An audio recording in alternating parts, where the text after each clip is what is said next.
Well, good morning, good afternoon, everyone. Welcome in truly coast to coast today for a very exciting broadcast with us here at Exploring by the Seat of Your Pants. I know we've got a lot of familiar faces in the crowd. In fact, we've had an audience joining us all week long for this epic series. Ms. Coburn joining on YouTube, a bunch of our live classes today. So a big thank you to you for joining us as we get to celebrate and showcase the coolest scientists and explorers on planet Earth. Now, if you have been joining us for this week, we have been joining in partnership with the amazing folks at the Canadian Wildlife Federation for National Wildlife Week. Woohoo! If I had like a little streamer and hat, I would have that right now. I should have thought of it. I'll get it next time, I promise. But yes, it has been an incredible celebration of some of Canada's wildest places, wildest species, and the amazing work that is being done to save them. So not only have we been doing broadcasts on bats and whales and pollinators and what else did we turtles yesterday? Geez, we did 2 in one day. It was too exciting. But we have been showcasing all sorts of amazing resources. So throughout the broadcast, you'll just see me pepper these things in, and I'll email all our registered classes with them so that you can keep the learning going when we're done.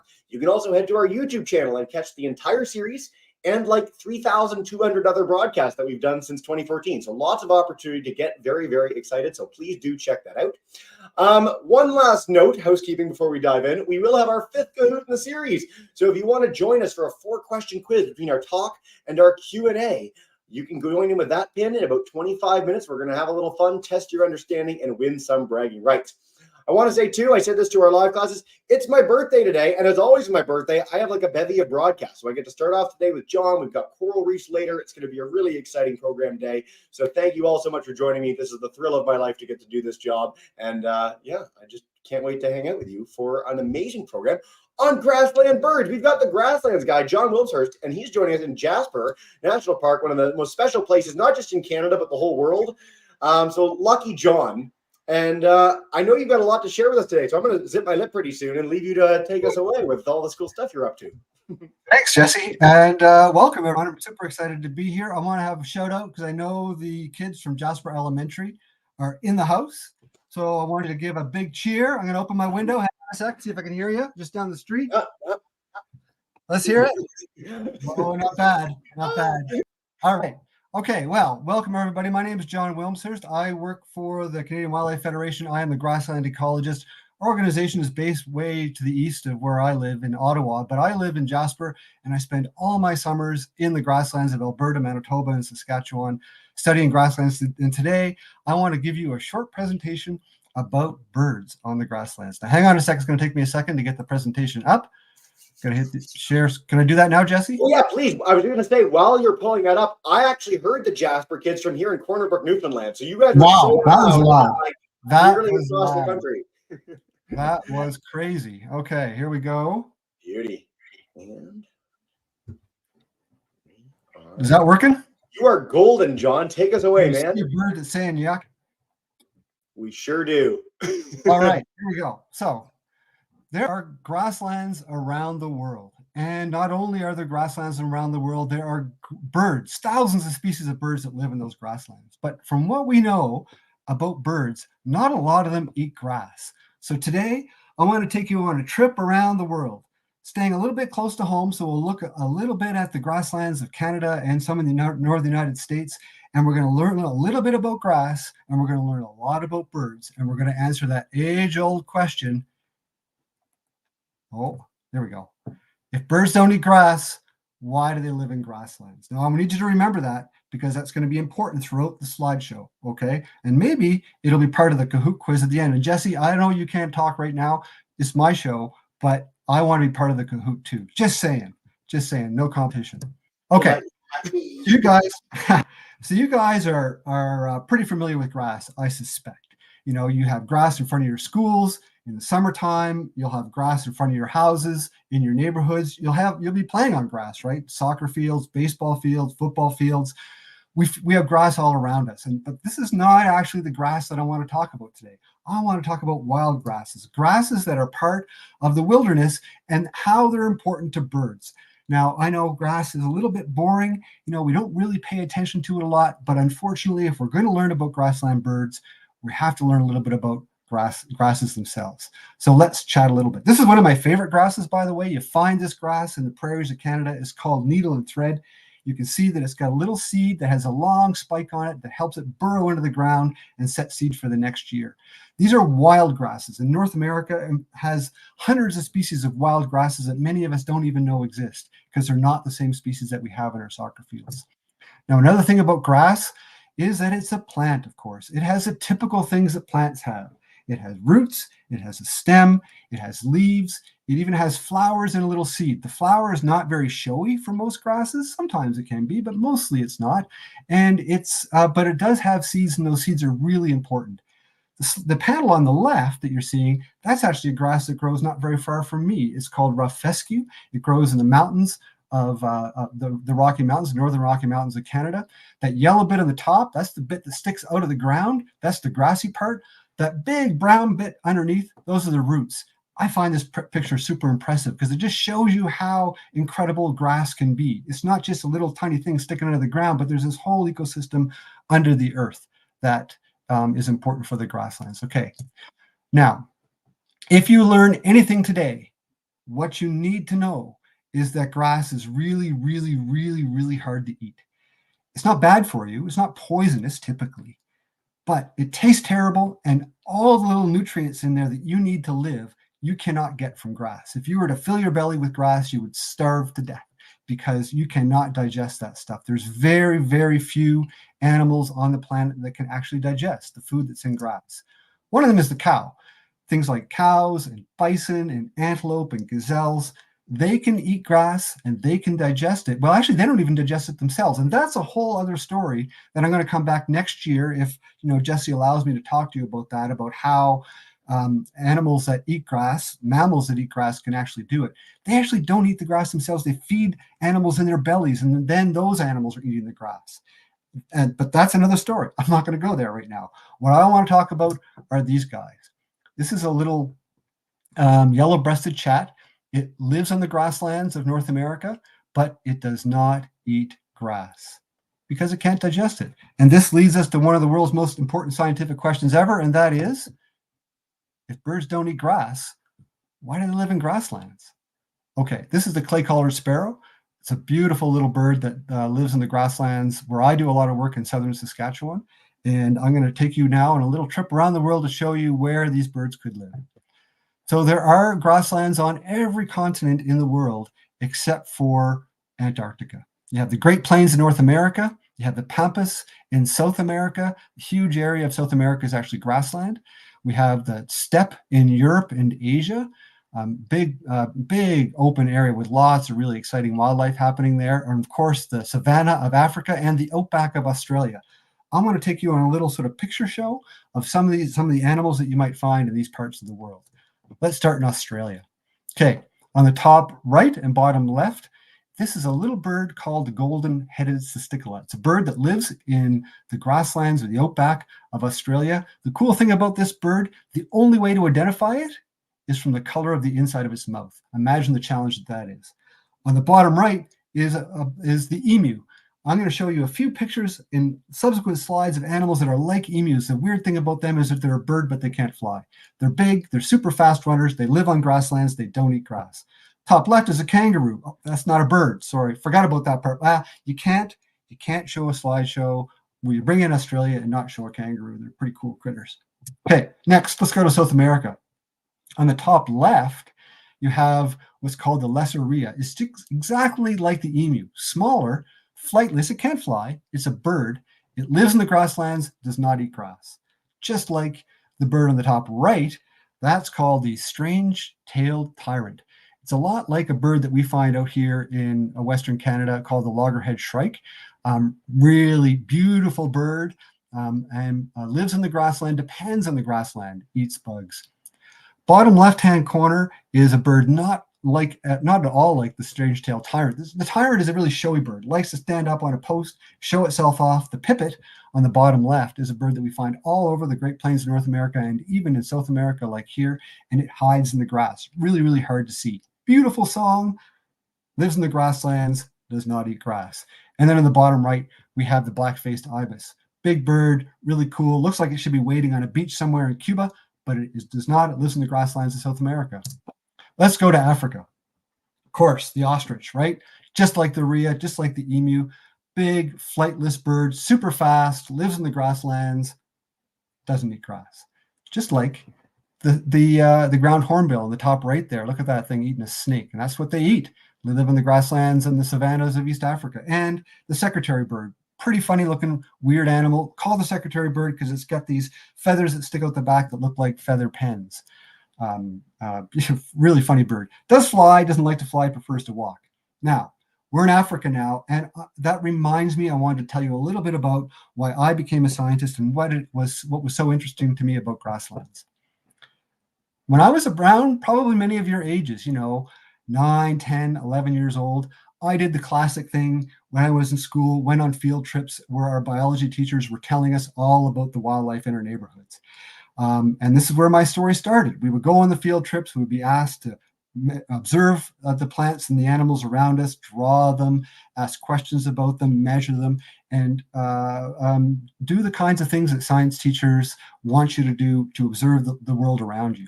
And I had one biology teacher, and when we were on one of the field trips, she said to us this challenge question: if all the world is green, why are there animals that go hungry every day? It's an interesting question because it's true. There's so many animals out there that are eating all this green vegetation, and everything around us is green, particularly in the summer. Now, I know in the States down there in the south, it's green all year round, but in Canada, it's intensely green for the summer months. And if all the world is green like this, why is it that animals are going hungry? And I kept that question in my head all throughout my schooling, through my elementary school and high school and into university. And when I went to university, I decided I wanted to study that question, but in terms of grasslands. So what is it about grasslands that make them so compelling for animals? I started my work looking at these creatures. So they live here in and around Jasper, where I live, and I studied them here. These are elk. And they're a large mammal that can eat grass and makes its living eating grass. And I studied them for a bunch of years in Canada, and this gave me the opportunity to do this. This is a picture of me about 10,000 years ago, and I was here in the Serengeti ecosystem of East Africa mowing the lawn. That's what I did for 3 years there. I had a really great experience there. I studied a lot about the grasslands and the animals that live there, and I got to see a lot of really interesting birds. There's 500 different species of birds that live in the Serengeti on those grasslands. Really, really fascinating place. But there's other critters too. There's things like lions there, saw them a lot. These are my favorite. This is one of my study animals. It's called the Thompson's gazelle. Pretty beautiful little critter. And of course, there's birds. Now, a lot of the work that I did in Africa was done in the time before there was color. So I got a few black and white pictures for you here. These are some birds. These are vultures. Again, really important grassland bird. They live all around the Serengeti. Really important for that ecosystem. And anybody who knows me, and the people from Jasper might know this, I can't do a slideshow about Africa without a picture of a hyena in the background. And you can see it. Probably has got a piece of wildebeest in its mouth and it's running away. But those are a picture of some of the grassland birds in the Serengeti. And then, of course, the ostriches. I love these guys. They were really hilarious, super fast. They lay eggs all over the place. You just be driving along and suddenly you find an ostrich egg. Again, another bird, lives in the grassland, does not eat grass. But the time that I lived in the Serengeti was really really an important part of my life. It really is what we would call a formative experience. And it was when I was there that I decided that I really wanted to be a scientist, but I really wanted to protect the world that was around me. I wanted to do conservation. I wanted to work in protecting the species that I was observing. And I've been doing that for like the last 30 years. I've been working mostly in grassland ecosystems with all kinds of different species, focusing on conserving them, understanding the interconnectedness amongst them, studying their science and their biology, and learning more about them so that we can have a reason then to conserve them from the future. And this is an important message, I think, for everybody about what science is. Science is not about knowing stuff. Science is about learning things. It's about discovery. And that really is compelling for me. And that the 3 years that I spent in the grasslands of Africa really compelled me to build a career as a scientist, trying to learn more about the world around us and protect it and conserve it. Okay, but that leads me to this age-old question: if birds don't eat grass, why do they live in grasslands? Okay, I haven't talked much about the grasslands of North America yet, but I want to get on there a little bit. Okay, show you some pictures of some birds that we find in the grasslands, tell you a little bit about them. This is a bird that's really important in North America right now. It's called the sage grouse. It lives in the open plains of Montana and Wyoming. Also to some extent in Utah and Idaho you can find them, but also in southern Canada. In Canada, they're almost extinct. Their grassland habitat is rapidly being converted for other uses like crops, and there's very few places in Alberta where they can live, and likely within the next 10 years you won't be able to find this species in Canada anymore. This is one of the few birds that I'm going to show that actually does kind of eat grass. It eats sage. Now, sage is not quite grass. It's a bit of a shrub, but it's a leafy green. It's the same thing that you put in your turkey at Thanksgiving and Christmas. These birds, that's what they do. This is a male. He's displaying so he can attract some females. This is the loggerhead shrike. This is the bird that I talked to you about before. Cool little bird, lives in the grasslands all throughout North America. It is like a little tiny hawk. And what it does is it goes and it catches insects out of the air and brings them back to a thorn or a barbed wire and will impale them on that thorn or barbed wire. That's how it kills its prey. It's kind of a little bit gruesome, but super interesting. And then there's these guys. This is an owl. Now, we always think of owls as, living in a barn or up in a tree and hooting away. But this is called the burrowing owl. It lives in the grasslands of North America. It doesn't actually, it's called a burrowing owl, but it actually doesn't burrow. It lives in the holes that are made by other animals like gophers and badgers and things like that. And it eats mice like a lot of owls do. It spends its entire summer in the northern Great Plains. So that area again of Alberta and Saskatchewan, not so much Manitoba anymore, but also in Montana and Wyoming, and will fly south into Texas and Mexico for the winter. And look at this little crazy dude. This is called a long-billed curlew. Super interesting grassland bird because, it's a wading bird. Normally, when you look for birds like this, you would find it on the shores, picking through the sand, living in the surf. But in the summer times, when it comes north to Canada, it spends its entire time in the grasslands. It wanders around the open plains, using its bill to probe through the soil, looking for its food there. And then I want to show you this one. This is a bit of a weird bird. This is called a brown thrasher. It is lives in the sort of the shrubby areas of the grasslands. I just think it's kind of a funny looking bird with those big yellow eyes. But what is like this bird, the brown thrasher, and the other birds that I showed you, it lives in grassland, but it doesn't eat grass. So I work with the Canadian Wildlife Federation. I am a researcher. I do grassland research. And one of the things that I've been doing for the last number of years is trying to answer that question of if birds live in the grasslands, why aren't they eating grass? And we think we might have figured out part of the problem. We're not quite there yet. We don't know all the answers, and that's important. But I think I'm going to be able to give you a few hints as to what's going on. So even though birds on the grasslands don't eat grass, they eat things that eat grass. And I think that's part of the answer to the question. Things like this grasshopper, things like this beetle, they are not really interested in the grass themselves, but they really are interested in the insects that eat that grass. Now, why are they doing that? This is a savanna sparrow, lives in the grasslands all across North America. And it's actually a seed-eating bird. So especially in the winter, when it's not in Canada, but it's in the southern part of the Great Plains, it eats mostly seeds, all the kind of seeds it can find, even crop seeds like corn and wheat and things like that. It'll eat those. That's its preferred food. But when they come north into the northern Great Plains in the summertime, they're there to make babies. And you can see there's a bunch of chicks in this nest, and there's the mama bird with a beak full of insects, and she's going to feed her chicks these insects. Now, these little birds, this is probably a picture taken in maybe late May, early June in Canada. These little birds have to grow up in 2 months' time to be as big as mama here and strong enough to fly all the way to Texas, Mexico, and South America in the winter to avoid the Canadian snow and cold.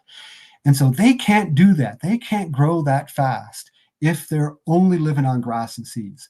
So the mums and the dads of these grassland birds have to feed them something that's a little richer, fatter, with more protein. And those are the grassland insects. And so that's what this mama bird is doing. She's feeding her little chicks caterpillars there that she's found in the grasslands. And so that's why we think that grassland birds live in grasslands, not to eat grass, but to eat the things that eat grass. Now, these are some of the insects that we collected in the Saskatchewan grasslands last summer. And you can see this is just a part of the collection. These are all grasshoppers. They're in what's called the Canadian National Collection based in Ottawa. And this is just one drawer out of literally thousands of drawers of insects that you can find there, many of them from the grasslands all across North America. And it just shows you how many different species of insects, how much food is available for grassland birds in Canada in the summertime. This is just a small fraction, but this is why the birds are not eating grass, but they're nevertheless in the grasslands because there's so much food available to them. Now, one of the things that we need to talk about is the interconnectedness of grassland ecosystems. So I've talked about how grass is important for bugs and for birds, and it's also important for larger animals like I mentioned earlier, like deer and antelope and pronghorn and things like that. Lots of different animals depend on wild grasslands to live, but we also depend on wild grasslands to live. They're important for us. Now, this is also a grassland of sorts. This is a field of wheat. Now, wheat is a grass. We don't eat the grass per se. What we do is we eat the seed from the grass. And this is a really important part of what grasslands provide for people. Now, in Canada, we've turned more than 75% of our wild native grasslands into agricultural areas. And that's been an important part of the whole history of North America, the conversion of grasslands into crops. And in order to manage those crops, farmers have to fertilize the ground, and they often have to spray for pests. When they spray for pests, they are spraying to kill insects that if they left them alone would eat all of the seeds and all of the wheat grains and all of the canola seeds in the fields and leave nothing for their crop for us, for our bread and for our oils and things like that. And so it's important that they go through these agricultural processes, but we have to find the balance there, right? When they're spraying for insects, those are the insects that the birds need to eat or need to capture to feed their young so that their young can migrate south. And so these are the important questions that we're trying to answer as scientists these days is how do we find that balance between providing enough food for people on places like the Great Plains, but also providing space for wildlife to grow and to live. It's kind of like the forests. You know, we need the wood to build our houses, but we can't cut down all the forests. We have to leave some behind. And this is the principle that we're looking at when we talk about grassland conservation. How much of the grassland do we need to protect and conserve in order to make sure that there's enough left for the wildlife? This is just a quick picture. This is an image of all of North America. The colored area is really the Great Plains of North America. And you can see all the American states and up north, the provinces in Canada, and you can see the different colors. The red color is that area that is under threat, most likely to be converted to crops from native wild wilderness grasslands. And so when we do conservation, we focus on these areas in red. The green areas are places that are pretty safe. They're not likely going to be converted to agricultural use, but the red areas, and you can see up in the top center of the screen, that's Saskatchewan, where I do a lot of my work. A lot of that area could be useful for agriculture. And so we are working to study how that connection between wildlife and agriculture and grass and soils and carbon and all those different things work together so that we can protect the right amount of grassland for wildlife. And it's actually pretty cool work. I hire students. They're all young people, sort of late high school, early university age. We go out into the grasslands every summer and we work with our partners at Birds Canada who are listening for birds every morning. In the same plots where we were working with some Saskatchewan beef producers, and they measure the grasses for us, and we collect the insects, and we have all these crews working in the same place at the same time. We're trying to find that connection. That, you know, why is it that there are grassland birds living in this space, not eating grass, but finding insects? What are the insects doing? How many are there? What types are there? That kind of thing. We're doing all these kinds of really interesting experiments. in the grasslands in cooperation with farmers to learn more about this interconnectedness of grasses and grasslands. Okay, so I'm getting to the end. What can you do? Conservation is important. That balance is important. The first thing and the most important thing for all of us to do all the time is to learn more. We can just leave it there. But it says here, learn more about local species and the challenges that they face. That's important. That's what I did as a kid. I was out there doing field trips with my biology class, learning about my local species and learning back in the classroom what challenges do the species that I learned about face. One of the things that you can do is contribute to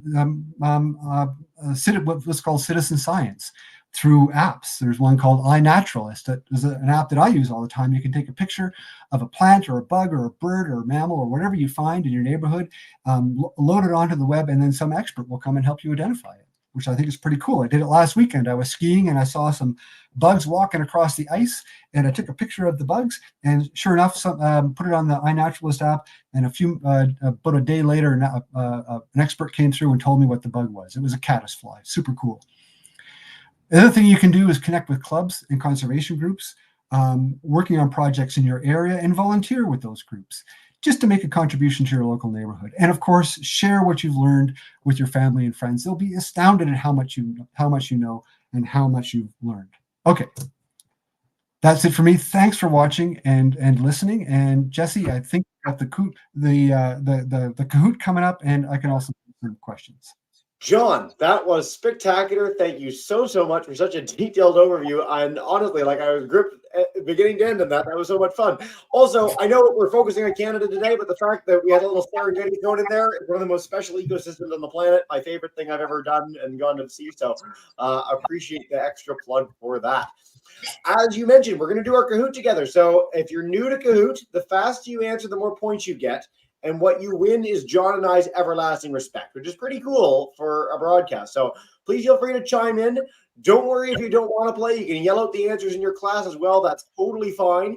But we're going to get this going. And John, what you can do is if you want to help us out with hints when we're near the end of each one of the questions, that would be spectacular. So let's dive in, everybody, and get underway. I hope a bird name wins this. We haven't had a thematic name win in a while. All right, here we go. 3, 2, 1. Question 1. True or false? We have owls in Canada that sleep underground. So we talked about these. We showed them. The picture might even give it away. But if there's one thing that I want you to take from this, it's these guys, because so few Canadians or people in the world know that these exist, and they're such a wonderful bird. We did have one of our classes say that they saw these birds. So Mr. Girl, thank you so much for highlighting that you've seen a burrowing owl in person. I hope everyone gets this right. True, yes.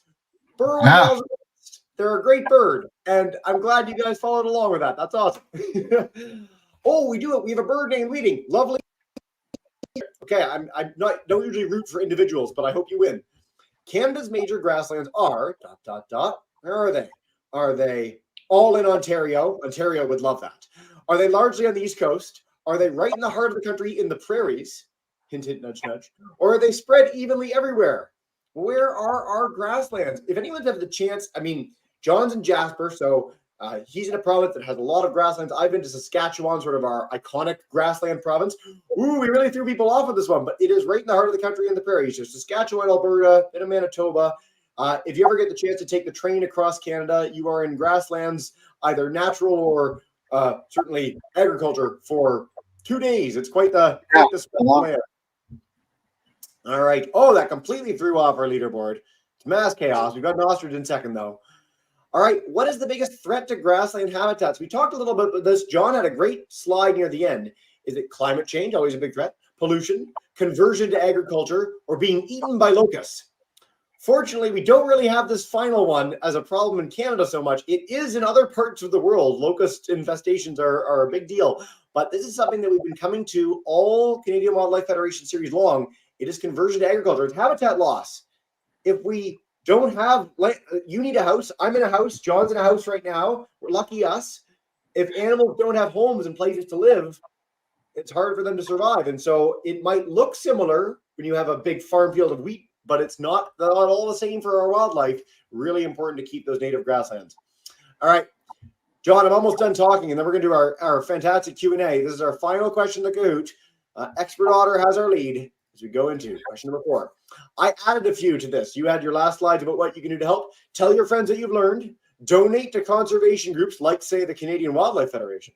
Use iNaturalist and other tools to explore local wildlife. Or, as is pretty much always the case when I do a Kahoot, maybe it's all of the above.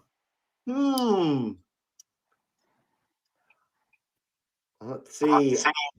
It's all of the above. So, guys, you guys did an amazing job. Thank you so much for playing along with our Kahoot. We're going to go to Miss Hanshaw's class in just a second for our Q&A. So our second graders in West Virginia, we can kick off with you.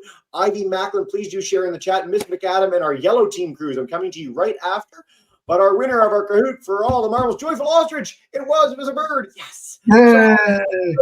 Way to go. Let us know if you are folks in the chat. And YouTubers, you guys have shared so many questions, which is amazing. But let's head to Miss Inshaw's class to kick us off. If you want to unmute your mic, you can ask John anything you want about grasslands or birds or what have you. All right, they're coming back from their desk. All right, guys. Does anybody have a question about it? Gosh, they had some good discussion before then. Anybody, Sebastian, can you think of a question? No. That's okay. You can always, you know what? John did cover a lot. So if you don't have any questions, it's because we were very thorough. So we'll come back in a minute, Ms. Henshaw. Ivy Macklin, if you guys want to put some in the chat, please do. But Ms. McAdam's class, I'm going to come to you guys first then. Come on in and join us and take us away. Unmute your mic and you're good to go. Hey, guys. Let's see. Perfect. How many? Oh, could you repeat that for us? Try again.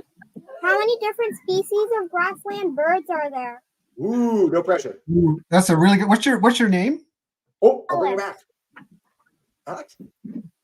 What's your name? Alice. Alice. Thanks, Alice. Alice, I can tell you're going to grow up to be a scientist because that's an excellent question. And I talked about this a little bit earlier. So how many species of grassland birds are there? There are hundreds, and I actually don't know the answer to it.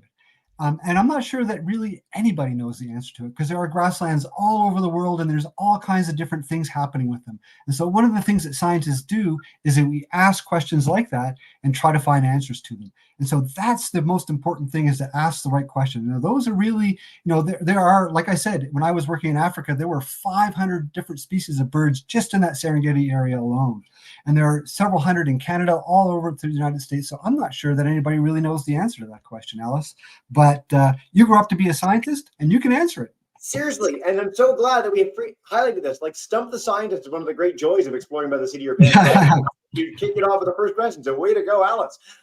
Yellow team crew, I'm going to head to you guys next live, and then we'll take a few from our YouTube friends. Come on in, everybody. Hey, welcome in. Go close. What's the name of the bird that's going extinct? Yeah. That is called the sage grouse. Yeah. So I'm going to bring up the name on screen for everybody. So they're one of my favorite birds in the world. They're such a special animal. National Geographic did an amazing series featuring them not too long ago. So really look up sage grouse. They're such a special animal. And it's really important that we work to protect them because we don't want to lose such a charismatic bird. Yeah, they're really, and there's not very many left in Canada. There's a few more left in the States, but boy, their habitat is disappearing quickly. So we really have to work hard to protect them. Yeah, great question, you guys. All right. We're going to take some from our YouTube friends and Ivy Macklin. So many. Let's see. From Miss Agrell Smith. They're the ones who saw the burrowing owl. They want to know, at what age are most birds in the grassland able to fly? They'll just be a few months old. So most of those little birds are born in, June, and they can fly by the time August comes around. They have to be able to fly, particularly the ones that are growing up in the Canadian grasslands. They have to be able to fly before winter comes because they're not tough enough to survive the winters. Most of them. There are a few birds that hang around in the winter in the prairies in Canada, but not that many. Most of them migrate south where it's warm and where there's, food for them in the south. And so they're going to only be a few months old when they learn to fly. I'm really glad we got this question, and we did this in one of our other broadcasts in the series. Humans have really cushy lives. Like, we get to be at home, and parents feed us, and they, until we're like 18 or 30 if you're a millennial. And so for most animals, you need to run or swim or fly. pretty much immediately because things will eat you if you don't. So it's very important that they have those skills, quote unquote, to begin their life. Great question. When I was working in the Serengeti, there's all kinds of these animals there called wildebeest. They're also known as gnus, and they can walk within half an hour after being born. It takes most humans, it takes us like a year and a half to learn how to walk after we're born. They're walking and running with their moms within half an hour of being born. So that was a great question. It's a great question. My head has actually remained the same size since birth, so I actually never fall. I walk, and there are pictures that can prove this. Let's see some other great questions. Wow, Miss Cork's class has a great question in Stratford. They want to know, how much are the pesticides from farming affecting the insect population on the grassland? Oh, that's a huge question, and that's a really big deal. And it's not only affecting the insects that birds eat, but it's affecting the insects that pollinate foods like bees and things like that. And it kind of depends on the pesticides that we're talking about. So a lot of pesticides are actually pretty mild. They'll only target insects that are really going to be eating the crops. But there's a type of pesticide called a neonicotinoid, and they are a generalist pesticide that is very, very, very hard on all kinds of insects. And so they're killing all kinds of insects across the prairies, and they drift, so they tend to drift beyond the crop fields. We work with a professor at the University of Saskatchewan. Her name is Dr. Christy Morrissey, and she is exactly asking that question now. What is the effect of pesticides used on crops, particularly neonicotinoids, on grassland birds and on the insects? It's a difficult question to answer because there's just so many different types of pesticides that are used and so many different types of insects, but it's a question that we're working on now. And, that's how science works, right? We're here to answer the questions. We don't know the answers. We don't know all the answers, but we're working on it. Yeah, what a thoughtful and fantastic answer. Thanks, John.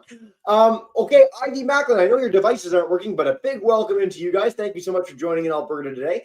They want to know, are there any fruit in grasslands for the birds to eat? Are there any glorious apples growing anywhere, or what's the deal? Yeah, it's a good question. It depends on what you call a fruit, because there's lots of berries on the grasslands that birds will kind of eat, and they'll eat the fruit off the berries and then eat the seed as well. So there's things like buffalo berries and saskatoons and things like that. And there are, some smaller apples, not a lot of native fruit on the prairies, like that kind of bigger, pears or mangoes or stuff like that. You don't see that certainly in Canada, but you do have smaller kind of berries that birds will eat. And there are, you'll see that mostly in the fall. So after the chicks are totally grown, the mums and dads, they really don't want to have to, feed any more insects. So they might shift to some of those berries. None of those berries are ripe in August and September, and that's kind of perfect timing, right? The insects have gone away because we've had a little bit of frost, and so the berries are starting to ripen, and so the birds shift from eating bugs all the time to eating berries and the seeds that are in the berries. So that's another excellent question. It is an excellent question. You guys are doing an amazing job, audience, so thank you very much for that. Yeah. We're going to head back to our yellow team crew, and then I'm going to take some more from YouTube, including Jasper Elementary. Welcome in, guys. But all right, yellow team, and take us away. Hey. Oh, all right. Is there multiple type of burrowing owl species in Canada? Yeah, fascinating. Thanks for the question. That's a really good question. No, there's only one species of burrowing owl. There's a bunch of owls that live on the prairies. They'll live in the trees and in barns and things like that. But there's only one species of owl that lives in the ground. That's the burrowing owl, and there's only one species of burrowing owl. So if we lose those guys, that's it. That's it for grassland owls, really. Yeah, I'm really glad we got that question. Thanks, Guy. That was great. Great to hear. Thanks for Jasper. That was awesome. Seriously, yeah. We'll head to our Jasper crew on YouTube. Actually, Miss McDonald's class. They want to know the specific title for people who are you a grasslandologist? What's the deal? Oh, we can make it up. Why don't we put it in the chat what you think a grassland ecologist should be called? Because I don't think there is one yet. I've always called myself a grassland ecologist, but if you can come up with a fancier word, throw it in the chat, and I will use it. And next time you come on when I'm here, I will use it in my tagline. It won't be the grassland guy anymore. It'll be the grasslandologist, or whatever you want to call it. Yeah, we've got 5 minutes left. If you guys do chime in YouTube or StreamYard chat, I will absolutely bring up your answers as we go through the podcast here. Let's see. We've got time for a few more questions together, everyone. Mr. Grell Smith, how tall can grasses grow in the grasslands? That's a really great question. There's not only one type of grassland, there's very many types of grassland. So there's a type of grassland that you find in sort of southern Canada and then all throughout the southern states. It's called the short grasslands. And there the grasses are only like, I don't know, 10, 15 centimeters tall, maybe, 5 to 8 inches in that range. So typically really, really short. But there are also tall grass prairies. You find those in North America. You find them in Minnesota and Manitoba. And there you get grasses that are 3 or 4 feet, almost a meter tall. And when I was working in Africa, in the northern part of the Serengeti, there were grasses that were taller than my Land Rover, the Jeep that I drove around all the time. They would be about 2 or 3 meters tall. So grass can be super, super short, like just a couple of centimeters, an inch or so, or they can be super, super tall. It kind of depends on where they are. All right, I've got some answers for what you should be called. So from our StreamYard crews, you've got grassland scientist and grassland expertologist. And okay. Grassologist from Sweet. YouTube.